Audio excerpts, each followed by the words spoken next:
మనం బ్రతకాలి. ఈ 60-70 సంవత్సరాలు బ్రతికెందుకు ఇచ్చాడు తెలుసా? మరో పెద్ద బ్రతుకుంది, మరో పెద్ద జీవితం ఉంది. ఆ జీవితంలోకి వెళ్ళాలంటే, ఆ పెద్ద బ్రతుకును బ్రతకాలంటే ఈ చిన్ని బ్రతుకును ఉపయోగించుకోవాలి. మనం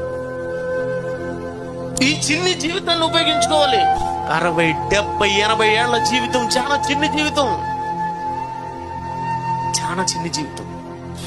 ఆ చిన్ని జీవితాన్ని కూడా సరిగ్గా ఉపయోగించుకోలేకపోతున్నారండి మనుషులు. 70, 80 ఏళ్ళ ఆయుష్ కలిగిన మనిషి అర్ధాంతరంగా అర్ధాయుష్కి చనిపోతున్నాడు.